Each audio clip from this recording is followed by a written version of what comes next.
So today we will be learning about perceptron learning. So in the last lecture, what we did was a basic introduction to perceptron. We found out that perceptron is created as an image of a real human neuron.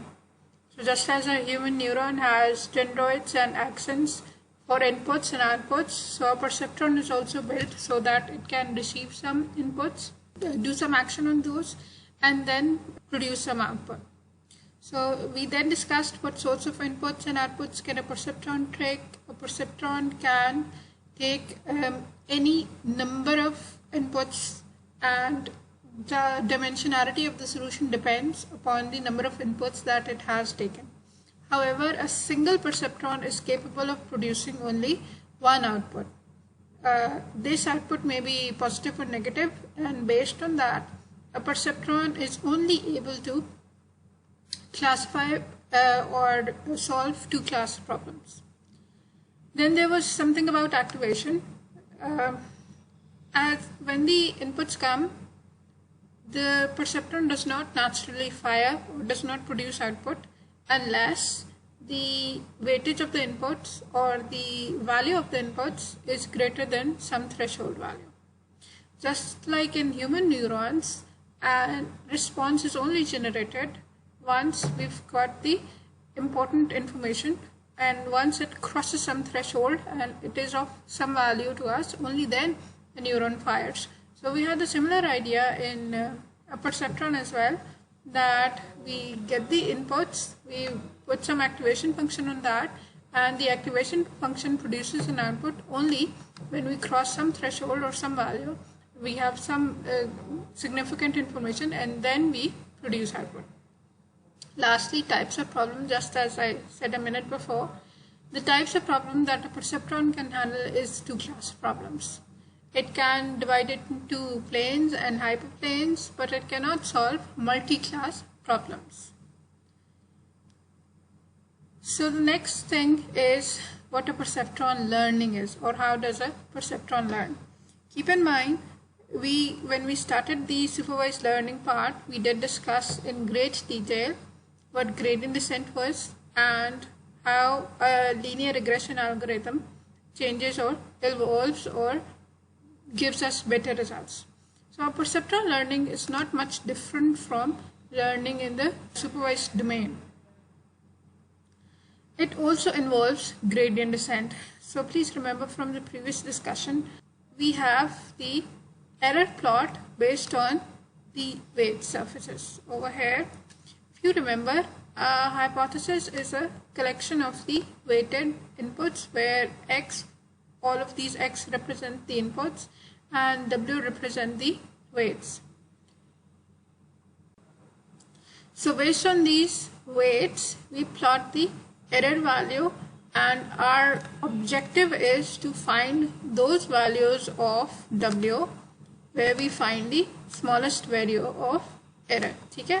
So all of these, if I put one point over here in this weight graph, it would be one value for w0 and one value for w1, and based on that we can get some value for j, or some value for error.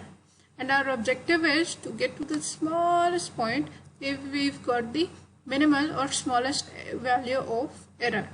So what we do is we minimize the difference between the projected value, or what our hypothesis or our algorithm has given us, and the actual value. Okay? The square over here that you see is in order for us to find the magnitude and not be concerned with the symbol only. The square would later be nullified when we get to the derivatives part. But what you need to remember is the hypothesis. It is a collection of the weighted inputs and some activation function, and what the error value over here is the difference between the projected values or the calculated values and the actual values. And the algorithm that minimizes this difference or finds the smallest values of weights for which we have the smallest error, not the smallest value of weights, the correct values of weight for which we have the smallest error, that algorithm is the gradient descent. So here is a more formal representation. The objective is to find the values of weight which minimize the error function, where the error function can be written as this. So the error is the difference between the target value or the real world value and the output value or the calculated value by the algorithm. And this calculated value depends on the values of the weights and the inputs that we have given to the algorithm. So just like we did in linear regression, gradient descent can either be done in batch form or it can be done in one by one example or stochastic form. Okay? Over here, I'd repeat this, I'd like you to go back to the detailed examples that we did in class regarding the gradient descent, the batch one, as well as the stochastic one. I'll only put a summary over here because Perceptron also uses this, so it was pertinent that we mention it over here as well. That a perceptron can either be trained in the batch gradient descent fashion or it can be trained in the stochastic gradient descent fashion. In the batch gradient descent, the important thing is that we initialize W's to some small values and then we keep on looping or iterating through all of our examples until all examples are read. Once all of the examples are read, then we produce some update function. Okay? Whereas in stochastic gradient descent or incremental gradient descent, what we do is we calculate the error for each example before moving to the next one. So we have sequentially calculated the error of each example and then adjusted the weights based on that before moving or shifting to the next one. So in incremental gradient descent, what we have is we start off with reading one example. As soon as that example is read, we calculate the errors and we update our weights. Once we're done with that, then we move on to the next example or start the second iteration. So here is one basic running of the logical AND operation that we saw previously in the perceptron learning problem. What we do is we form a hypothesis W1 x1 and minus 2 over here, that's equals to the W0 value. Given one training example, now this training example has x1 equals to 0 and x2 equals to 0. So it's like the 0, 0 value that we get. The W1 is equals to 0.3 and W2 is equals to minus 0.1. So we calculate the actual output for it using the hypothesis equation. Since this is smaller than our threshold or 0 value, we produce a 0 output. So in actual output, we get a 0. And the real output or the real world output should have also been 0. So that's why the difference between the produced and real output is 0. And that means that error value is equals to 0. Allow me to say that again.